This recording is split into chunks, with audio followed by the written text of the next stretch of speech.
Welcome to the R1 academy. शुरू करते हैं हम लोग अगला चैप्टर। जरा इसमें देख ले हम लोग कि पहले चैप्टर में हम लोग को पढ़ना क्या क्या है ना। Principle of inheritance and variation, जिसमें हम लोग सबसे पहले देखेंगे क्या कि एक्चुअली में जेनेटिक्स है क्या। जेनेटिक्स किसको कहते हैं, इनहेरिटेंस क्या है ना, वेरिएशन क्या होता है, ठीक है। इन सब चीज़ों के बारे में हम लोग जानेंगे कि ये चीज़ें क्या है। फिर हम लोग पढ़ेंगे क्या कि मेंडल से पहले क्या जेनेटिक्स के बारे में कुछ कुछ कॉन्सेप्ट्स थे, क्या कुछ डिस्कवरीज हुई थी या कुछ चीज़ें खोजी गई थी। तो बोलते हैं क्या प्री मेंडेलियन कॉन्सेप्ट। क्या थे प्री मेंडेलियन कॉन्सेप्ट्स। फिर आए मेंडल का कॉन्सेप्ट क्या था, प्री मेंडेलियन कॉन्सेप्ट्स के बारे में जानेंगे हम लोग। और फिर बात करेंगे हम लोग क्या कि मेंडल का एक्सपेरिमेंट क्या था,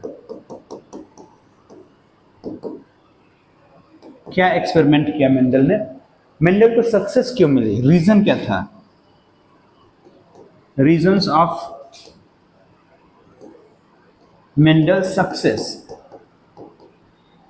मेंडल को जो सक्सेस मिली उसका रीजन क्या रहा, मेंडल ने क्या ऑब्जर्व किया, ऑब्जर्वेशंस ऑफ मेंडल क्या थे, उस ऑब्जर्वेशन रिजल्ट क्या था, रिजल्ट है ना।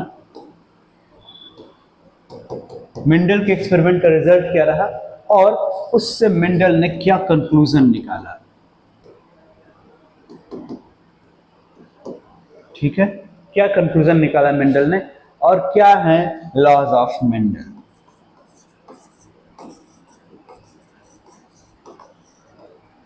एक्चुअली में जो कंक्लूजन थे वही तो मेंडल के लॉ हैं, जिसको आज हम लोग लॉ के नाम से जानते हैं। तो देखते हैं इन सब चीजों के बारे में वन बाय वन। शुरुआत करते हैं हम लोग। सबसे पहले बात आएगी हमारी क्या कि जेनेटिक्स होती क्या चीज है ना।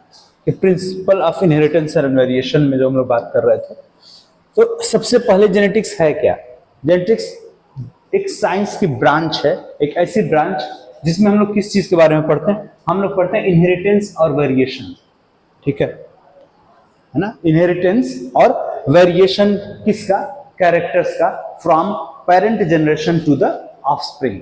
यानी एक जनरेशन से नेक्स्ट जनरेशन में जो कैरेक्टर्स ट्रांसफर हो रहे हैं, उन कैरेक्टर्स के अंदर क्या वेरिएशन होता है, उनका इनहेरिटेंस कैसे होता है, इन चीजों को हम लोग पढ़ते हैं जेनेटिक्स के अंदर, ठीक है। अब बात आती है कि इनहेरिटेंस क्या है। भाई ये जो इनहेरिटेंस है इसका मतलब क्या हुआ, इनहेरिटेंस का मतलब क्या है। तो इनहेरिटेंस क्या, एक प्रोसेस है जिस प्रोसेस के थ्रू वो कैरेक्टर्स, एक प्रोसेस जिसके थ्रू कैरेक्टर्स जो है वो पेरेंट्स से प्रोजेनी में पास हो जा रहा है, ठीक है। अब बात आती है कि कैरेक्टर है क्या, कि कैरेक्टर किसको बोलते हैं। हेयर का कलर एक कैरेक्टर है, आइज का कलर एक कैरेक्टर है, स्किन का कलर एक कैरेक्टर है, फिजिक बॉडी टाइप एक कैरेक्टर है, आपके नेल्स, आपके फिंगर्स का पैटर्न कैसा है, आपके टोज कैसे हैं, है ना। डिफरेंट थिंग्स, आपकी बॉडी का पूरा जो सेटअप है वो क्या है, वो एक कैरेक्टर है, हर एक चीज। और ये कैरेक्टर ट्रांसफर होते हैं आपके एक जनरेशन से नेक्स्ट जनरेशन में, है ना। हम लोगों का फेस पेरेंट्स से मिलता है ना, माता पिता से, क्यों, बिकॉज ऑफ दिस थिंग। ये वही तुम लोग पढ़ेंगे ना कि क्यों ऐसा हो रहा है। तो जैसे एक कैरेक्टर ले लें आई कलर, तो आई कलर ब्लैक हो सकता है, ब्लू हो सकता है, ब्राउन हो सकता है ना, ग्रीन हो सकता है, अलग अलग पैटर्न पाए जाते हैं कलर के, तो वो चीजें हो सकती हैं। तो एक पेरेंट्स में मान लो किसी की आईज ब्लू है और एक पेरेंट मान लो मदर की आईज ब्लू है, फादर की आईज ब्लैक है, तो बच्चे की आईज क्या होगी, या तो ब्लू हो सकती है या तो ब्लैक हो सकती है, डिपेंड करता है कि कौन सा जीन उस किस कैरेक्टर को आगे लेके जा रहा है नेक्स्ट जनरेशन में, ठीक है। अब ये वेरिएशन आ रहा है ना, ये चीज क्या है, वेरिएशन है। तो ये वेरिएशंस होते एक्चुअली में क्या है, कैसे होते हैं ये वेरिएशन। हम लोग को डिटेल में नहीं जाना वेरिएशन के, पहले डिटेल होती थी लेकिन अब डिटेल में हम लोग को ज्यादा नहीं पढ़ना है। तो वेरिएशन क्या है कि डिग्री ऑफ डिफरेंस बिटवीन, क्या किसमें किसमें, between parents and offspring, between the offsprings यानी कि दो सिबलिंग्स, या फिर between the same species of, between the individuals of same species, एक ही स्पीशीज के वेरियस इंडिविजुअल्स के बीच में जो डिफरेंस आ रहा है, जो उसको क्या बोलते हैं हम लोग, वेरिएशन। ठीक है, एक माता पिता के बच्चों में उनके मतलब पेरेंट्स और बच्चों के बीच में जो डिफरेंस है, वेरिएशन है। दो भाई या दो भाई बहन है, उनके बीच में डिफरेंस है जो, वो है क्या, वेरिएशन। और ये क्यों हुआ, क्योंकि ये वेरिएशन कौन कंट्रोल कर रहा है, जीन्स, है ना, वो लेके जा रहे हैं कैरेक्टर्स को एक जनरेशन से दूसरे जनरेशन में। और कैसे हो रहा है ये वेरिएशन, इन्हीं चीजों को हम लोग आगे चल के पढ़ेंगे। ठीक है, तो आइए बात करते हैं आगे। तो अर्ली ह्यूमंस, है ना, जिसको हम लोग ये बुक में दे रखा है कि 8000 से 1000 BC, बिफोर क्राइस्ट, हम लोग को काफी कुछ नॉलेज थी इन चीजों के बारे में कि कैसे वेरिएशंस डेवलप होता है, कैसे जीन्स, मतलब जीन्स तो नहीं पता था, है ना, ये चीजें तो नहीं पता थी, लेकिन ये पता था कि ये चीजें कुछ हद तक सेक्सुअल रिप्रोडक्शन से रिलेटेड है ना। तो जैसे हम लोगों ने बहुत सारी वाइल्ड वैरायटीज का डोमेस्टिकेशन किया, उनको डोमेस्टिकेट किया, उनको यूटिलाइज किया अपने पर्पस के लिए। ठीक है, purpose in the sense dairy products, right.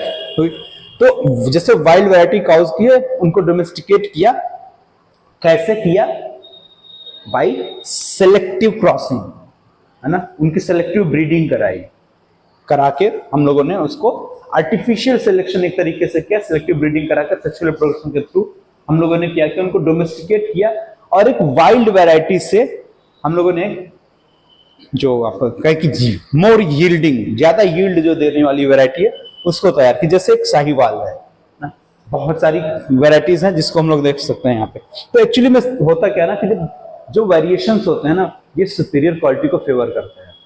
जब किसी ऑर्गेनिज्म के अंदर वेरिएशन होता है, तो जो बेटर क्वालिटीज होती हैं वो फेवर की जाती हैं, वो आगे बढ़ती हैं नेक्स्ट जनरेशन में। ठीक है, तो क्या मेंडल से पहले इन चीजों के बारे में अवेयरनेस रही थी, या लोगों को पता था, या लोगों ने काम किया था? क्या डेफिनेटली किया था, है ना।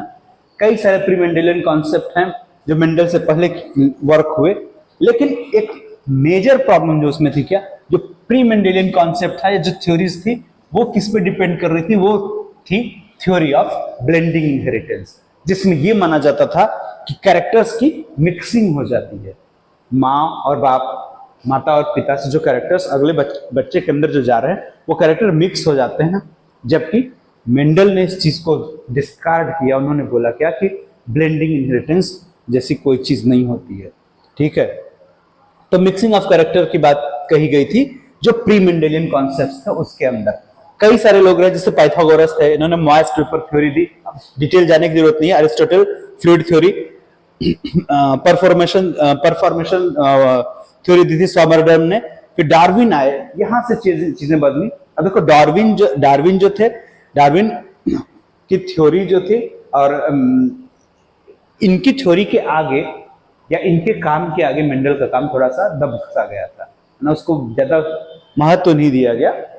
तो डार्विन ने क्या दिया था, इन्होंने थ्योरी ऑफ पैनजेनेसिस दी थी, जिसमें इन्होंने बोला था कि बॉडी के अंदर एक कुछ पैनजीन्स होते हैं जो जब एक्युमुलेट होते हैं थ्रू स्पर्म एंड ओवम और फ्लो मिक्स होते हैं, तो फिर नया ऑर्गेनिज्म क्रिएट होता है।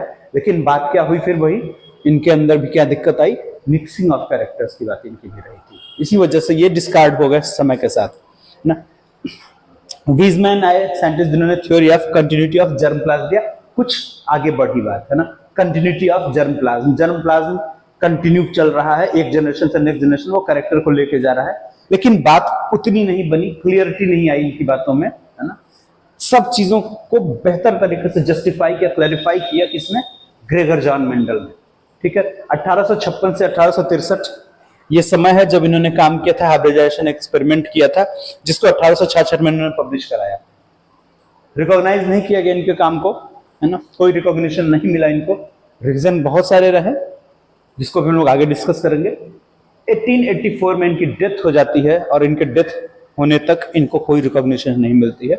आफ्टर इनके डेथ के इसको रीडिस्कवर किया 3 साइंटिस्ट ने। कौन कौन थे वो लोग, जिन्होंने 1900 में मेंडल के वर्क को रीडिस्कवर किया, यानी कि न्यू मेंडलिज्म, ये डिस्कवरी की बात रखते हैं लोग, रीडिस्कवर किया, उसके बारे में हम लोग आगे बात करेंगे। Hugo de Vries, Carl Correns और एरिक वॉन शर्मार्क। ठीक है, ह्यूगो डे व्रीज हॉलैंड के थे, कार्ल कोरेंस जर्मनी के, और एरिक वॉन शर्मार्क ऑस्ट्रिया के साइंटिस्ट थे। ऑस्ट्रिया के ही मेंडल भी थे, है ना, ग्रेगर जॉर्ज मेंडल भी ऑस्ट्रिया के ही थे। ब्रून सोसाइटी जो थी वहां से उन्होंने पढ़ाई की थी और वहीं पे उन्होंने अपना पब्लिश कराया था पेपर जो था, वो कोई छोटा सा इंस्टीट्यूट था, उसकी रीच बहुत ज्यादा नहीं थी। तो एक्चुअली में मेंडल का एक्सपेरिमेंट था क्या, जो हाइब्रिडाइजेशन एक्सपेरिमेंट मेंडल का था, उन्होंने किया क्या था उसमें, उन्होंने लिया क्या, पी प्लांट, मटर का एक पौधा लिया, उसके ऊपर एक्सपेरिमेंट करना शुरू किया। एक्चुअली मेंडल बेसिकली मैथमेटिशियन थे, आपको पता ही है पहले से ही, है ना, तो उसका भी इफेक्ट इनके काम में बढ़िया रहा। पाइसन से टाइम में मैंने पी लिया जिसके अंदर 7 पेयर ऑफ कंट्रास्टिंग कैरेक्टर्स पाए जा रहे थे, जिसको इन्होंने चूज किया स्टडी के लिए, ठीक है। तो कुछ एडवांटेज मिला इनको पी प्लांट को चूज करने का, है ना। क्या था वो एडवांटेज, सबसे पहली चीज क्या कि डिस्टिंक्ट अल्टरनेटिव कैरेक्टर्स, जो कैरेक्टर्स से डिस्टिंक्ट थे, 7 कैरेक्टर्स बिल्कुल अलग, बड़ी आसानी से पहचाने जा सकते थे। Produce large number of seeds, ये पी का plant large number of seed produce करता है, जितना ज्यादा सीड प्रोड्यूस करेगा उतना ज्यादा आपका सैंपल साइज होगा और आपका स्टडी उतनी बेहतर बनेगी। शॉर्ट लाइफ स्पैन छोटा था, एक लाइफ में स्टडी करना इजी है, आप आसानी से उसको इजी कर सकते हैं, स्टडी कर सकते हैं कई जनरेशन की। सेल्फ पॉलिनेशन करना इनके अंदर आसान था, जिससे ट्रू ब्रीडिंग लाइन इन्होंने अचीव की, ट्रू ब्रीडिंग लाइन को पाया आसानी से और काम आसानी से हुआ। इजी टू क्रॉस पॉलिनेट करना आसान था, जैसे कि यहाँ पे एनसीईआरटी में हम लोग को दिखा रखा है, जिस चीज को यहाँ देखते हम लोग, हाँ क्लियर है, ठीक है ना, कि एक फ्लावर लिया, स्टैमेंस को काट के हटा दिया, है ना, दूसरे फ्लावर से पॉलिन ग्रेन्स लिया, उसके ऊपर डाला और प्रोड्यूस करा लिया, जर्मिनेट करा लिया प्लांट को, मतलब फर्टिलाइज करा लिया और हमको सीड्स उससे प्रोड्यूस हो जाएंगे, ठीक है। तो बड़ी आसानी से उन्होंने इसके थ्रू काम किया और एक ये बड़ा एडवांटेज रहा इनको, इनके पहले कुछ लोगों ने भी काम किया था, लेकिन उन्होंने ऐसे प्लांट चूज किए थे जो पेरिनियल टाइप के थे, है ना, जिसमें बहुत लंबे समय में फ्रूटिंग हो रही है। तो आप एक सीजन का वेट करेंगे, आप कब तक कर पाएंगे काम, है ना, हमारी लाइफ स्पैन भी तो लिमिटेड है। तो अब बात हुई क्या कि यहाँ पे पीछे भी आई थी कि ट्रू ब्रीडिंग लाइन, तो ट्रू ब्रीडिंग लाइन बोलते किसको है, जब स्टेबल इनहेरिटेंस हो और एक्सप्रेशन ऑफ ट्रेट हो सेवरल जनरेशंस तक, कई जनरेशंस तक स्टेबल इनहेरिटेंस और एक्सप्रेशन ऑफ ट्रेट हो, एक ही ट्रेट, कोई एक ट्रेट जो है, जैसे मान लो प्लांट है, पी के प्लांट की बात कर रहे हैं, एक प्लांट है जो टाल है और एक ड्वार्फ है। अब इस टाल प्लांट की कई जनरेशन तक टाल प्लांट की प्रोड्यूस हो और ड्वार्फ में कई जनरेशन तक ड्वार्फ प्लांट की प्रोड्यूस हो, तो बोलेंगे कि ये दोनों ट्रू ब्रीडिंग लाइन को बिलोंग करते हैं, है ना। तो ट्रू ब्रीडिंग लाइन का मतलब क्या हुआ कि ऐसा प्लांट जिसके अंदर किसी कैरेक्टर का स्टेबल इनहेरिटेंस सेवरल जनरेशंस तक हो रहा, और ये कैसे हो पाएगा, जब वो सेल्फ पॉलिनेट करेगा तभी हो पाएगा। ठीक है, कैरेक्टर की बात हम लोग पहले ही कर चुके हैं कि कैरेक्टर क्या है, वो फीचर किसी ऑर्गेनिज्म का, प्लांट का वो फीचर जो नेक्स्ट जनरेशन में इनहेरिट हो सकता है, कोई जरूरी नहीं कि हो सकता है। क्यों, बहुत सारे कैरेक्टर्स नहीं इनहेरिट होते भाई, है ना, ऐसे कैरेक्टर्स जो जर्मप्लाज्म में इफेक्ट नहीं डालते हैं, एक्वायर्ड कैरेक्टर्स जो होते हैं वो नहीं इनहेरिट होंगे। आप बहुत अच्छे क्रिकेटर हैं, जैसे सचिन तेंदुलकर को लीजिए, बहुत अच्छे क्रिकेटर रहे, उनका लड़का वो फेम नहीं अर्न कर पाया जो सचिन ने की, है ना। अगर ये कैरेक्टर बढ़िया प्ले करने का कैरेक्टर अगर एक्वायर्ड ना होके जेनेटिक होता, तो उनके बच्चे में भी वही कैरेक्टर्स होते और वो भी वैसा ही ग्रेट क्रिकेटर बनता, है ना। लेकिन ऐसा तो नहीं होता है। बात आती कि ट्रेट, फिर ट्रेट्स क्या होते हैं, है ना। ट्रेट क्या है, जैसे एक कैरेक्टर है, जैसे हम लोग मान लो एक ले लेते हैं कि लेंथ ऑफ स्टेम एक कैरेक्टर है ना, स्टेम की लेंथ एक कैरेक्टर है, इस कैरेक्टर के 2 ट्रेट्स हो सकते हैं, एक हो सकता है टॉल और एक होगा ड्वार्फ। तो ट्रेट का मतलब क्या हुआ, तो वैरायटी एक तरीके से, है ना, टॉल और ड्वार्फ। और इन ट्रेड्स को कंट्रोल कौन करता है, इन ट्रेड्स को कंट्रोल करते हैं फैक्टर्स, ठीक है। यानी एक कैरेक्टर के 2 ट्रेड्स हो सकते हैं, 2 से ज्यादा भी हो सकते हैं। जैसे आई कलर ले लें, आई कलर के कई सारे ट्रेड्स हो सकते हैं, स्किन कलर के ट्रेड्स अलग अलग हो सकते हैं, है ना। तो कोई ये जरूरी नहीं कि एक कैरेक्टर के 2 ही ट्रेड होंगे, लेकिन कम से कम 2 तो होंगे ना, है ना। तो जैसे यहाँ पे इस कैरेक्टर के 2 ट्रेड्स हैं, अब ये ट्रेड्स कंट्रोल कैसे किए जाएंगे, ट्रेट को कंट्रोल करते हैं फैक्टर्स। तो फैक्टर्स हैं क्या एक्चुअली में, देखते हैं फैक्टर एक्चुअली में है क्या। फैक्टर्स, जिस चीज को मेंडल ने फैक्टर नाम दिया उसी को आज हम लोग जीन्स के नाम से जानते हैं, ठीक है। अब मेंडल ने जो फैक्टर्स को लिए थे वहां पे उन्होंने बात की क्या कि फैक्टर्स के दो एलील्स होते हैं, है ना। एक हो सकता है डोमिनेंट, है ना, एक एलील क्या कहलाएगा, डोमिनेंट, और एक होगा क्या, रिसेसिव, ठीक है। और दोनों ही एक्चुअली हैं क्या, जीन्स हैं। समझ रही बात, आ रही बात समझ में ना, कि भाई एलील्स हैं क्या, जीन्स हैं, ठीक है। तो फैक्टर क्या है, फैक्टर भी जीन है, फैक्टर भी जीन है और एलील भी जीन है, यानी कि दोनों अलग चीजें नहीं है। एक जीन है, उसी के दो टाइप हैं, है ना, जिसको अभी हम लोग आगे समझ लेंगे। जैसे होमोलॉगस पेयर्स की बात करते हैं, जैसे ना एक क्रोमोसोम है, एक क्रोमोसोम है, उसके ऊपर एक जीन लगा हुआ है जो डोमिनेंट है, तो उसी के जैसा दूसरा जीन जो कि हो सकता है डोमिनेंट ही हो और हो सकता है रिसेसिव हो, वो कहां पे पाया जाएगा, उसके होमोलॉगस क्रोमोसोम के ऊपर, ठीक है। बोलेंगे क्या, एलील्स हैं। लेकिन कंडीशन क्या होनी चाहिए, वो लोकस एक होना चाहिए, एक जगह पे होना चाहिए, सेम जगह पे होने चाहिए, तो कहलाएंगे क्या, एलील्स, है ना। वो एलील्स हो सकता है दोनों एक जैसे हो, डोमिनेंट हो सकता है दोनों रिसेसिव हो सकता है एक डोमिनेंट हो और एक रिसेसिव हो, कुछ भी है, मतलब ये कोई भी चीज इस तरीके से हो सकती है। जैसे यहाँ पे देखें हम लोग, एक चीज दिख रही है यहाँ पे कि एक कैरेक्टर है आई का कलर, ठीक है, इसके ट्रेड्स दिख रहे हैं ब्लैक, ब्राउन, ब्लू और ग्रीन, है ना। ये चार ट्रेड्स यहाँ पे दिख रहे हैं।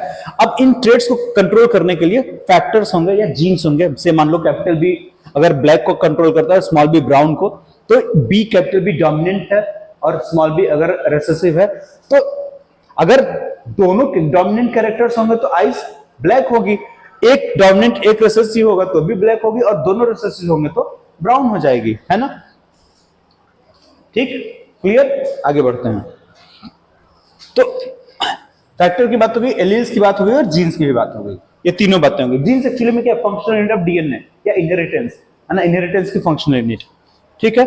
आगे चलें, अब जरा देखा जाए इस जीन्स का कॉन्सेप्ट या फैक्टर का कॉन्सेप्ट को समझ लेते हैं।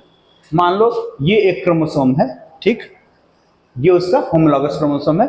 जीवन फेज में, सेल साइकिल आपने उम्मीद है पढ़ चुके होंगे आप, तो जीवन फेज में ये क्रोमोसोम इस तरीके से दिखते हैं, G2 में ऐसे दिखने लगेंगे, है ना, सिस्टर क्रोमैटिड आ जाएगी। तो सपोज करो ये क्रोमोसोम है, इसका सेंट्रोमियर हो गया, इस पे ये कोई जीन्स लगे हुए हैं, ये कुछ जीन्स हैं। ये मान लो कैपिटल बी जीन है जो ब्लैक आई कलर के लिए रिस्पॉन्सिबल है।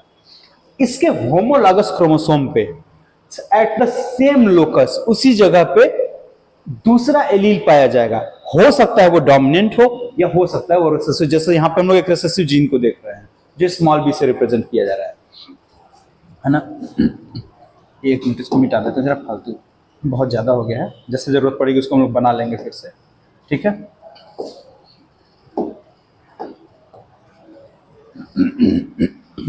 ठीक है, तो यहां पे ये चीज दिख रहा है। अब इसका एक्सप्रेशन कैसे होगा, इसका एक्सप्रेशन कैसे आएगा, जब कोई क्रोमोसोम ऐसा बनेगा या कोई जगह पे ऐसा होगा कि जहां पे ये दोनों जीन एक साथ आ रहे हैं, कैपिटल बी और स्मॉल बी एक साथ आ रहे हैं किसी जगह पे, तो क्या होगा, यहां पे ये डोमिनेंट है ना, कैपिटल बी क्या है, डोमिनेंट है। तो डोमिनेंट है तो ये करेगा खुद को एक्सप्रेस कर पाएगा, और आई का कलर कैसा हो जाएगा, ब्लैक होगा।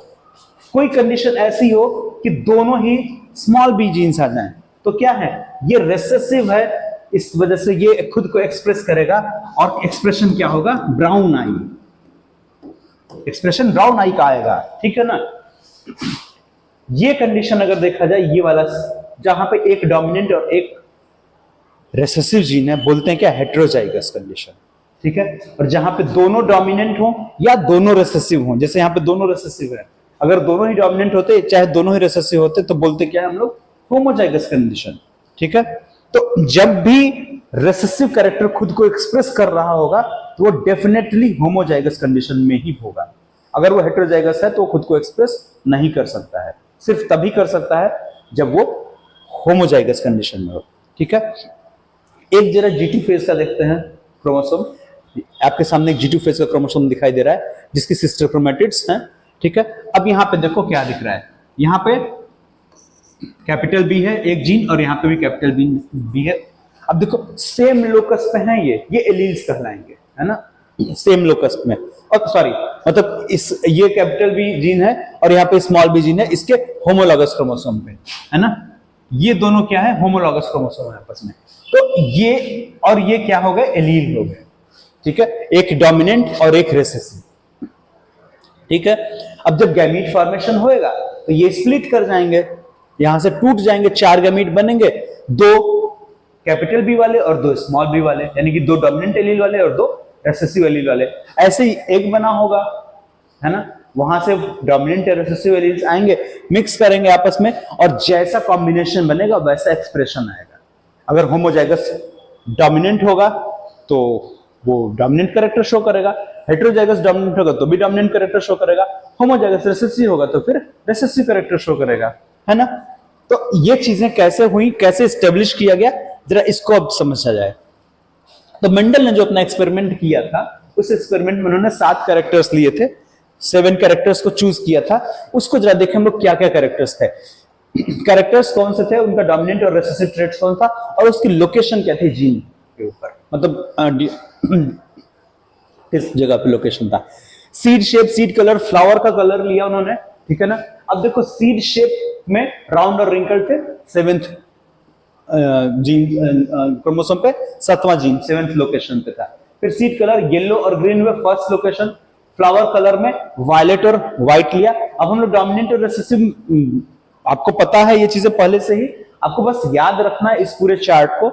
और मेनली इसमें हम लोग को सीड का शेप, कलर, पॉड, ये पॉड का शेप और कलर और स्टेम हाइट वाली चीज ये ज्यादा आपको ध्यान में रखनी है, ठीक है। तो और लोकेशन देखा जाए तो 7 1 1 4 5 4 4, आप सीधे इस तरीके से किसी निमोनिक्स बनाइए, या चाहे जैसे आप इसको याद रखना हो आप इसको याद रख सकते हैं ना। फ्लावर का कलर था व्हाइट और वायलेट और white, violet dominant, white recessive, ठीक है। पॉड शेप में फुल या इन्फ्लेटेड और constricted, full inflated dominant, constricted recessive. Pod colour green और yellow, green dominant, yellow recessive. अब देखना यहाँ पे क्या अंतर है, पॉड कलर में ग्रीन डोमिनेंट है जबकि सीड कलर में येलो डोमिनेंट था, है ना। और हम लोग जितने भी एक्सपेरिमेंट आगे क्रॉस वगैरह पढ़ेंगे उनमें क्या हो रहा है, हम लोग सीड का कलर को लेकर चलते हैं ज्यादा मेनली। तो आपको ये ध्यान रखना होगा सीड कलर, येलो कलर जो है वो डोमिनेंट कलर है ना, येलो कलर डोमिनेंट है, ठीक है। आगे बढ़ते हैं, टाइम की कमी है थोड़ी सी। तो रीजन, मेंडल के सक्सेस के रीजन क्या रहे, इंपॉर्टेंट चीज है। पहली चीज क्या है कि ट्रू ब्रीडिंग लाइन, सबसे इंपॉर्टेंट काम रहा मेंडल का, क्या, जो ट्रू ब्रीडिंग लाइन उन्होंने ली, इससे बहुत ज्यादा बेनिफिट उनको मिला, है ना। डाटा गड़बड़ नहीं हुआ, मतलब कैरेक्टर्स की मिक्सिंग वाली चीज नहीं उनको देखने को मिली। Focus on one character at one time, एक बार में एक ही कैरेक्टर को फोकस किया उन्होंने, जिसको स्टडी कर रहे थे उसको देखा, बाकी को इग्नोर किया।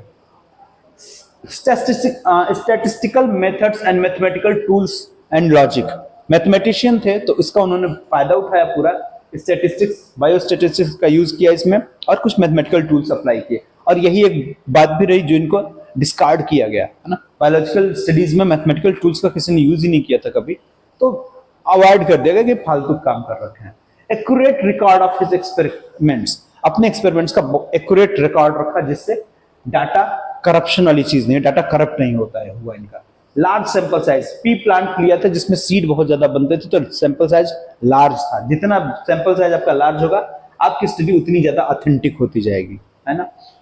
प्लस एक काम और किया उन्होंने, क्या, फॉर्मुलेटेड किया theoretical explanation to his results. जो उनकी रिजल्ट था उसको जस्ट एज अ, मतलब एक्सपेरिमेंट कर लिया उसको छोड़ दिया टाइप का नहीं, उसको एनालाइज किया, उसका कंक्लूजन देखा, उसकी स्टडी किया प्रॉपर, इसको उसके रिजल्ट को एनालाइज किया और उसका बेनिफिट इनको मिला कि इनको एक सक्सेस मिली आसान सी, मतलब आसान तो नहीं, बड़ा लंबा मेहनत किया इन्होंने, ठीक है। तो इसके बाद अब हम लोग आते हैं क्या, इनहेरिटेंस ऑफ वन जीन, जो मोनोहाइब्रिड क्रॉस था। नेक्स्ट लेक्चर में इसको पढ़ेंगे हम लोग, ठीक है।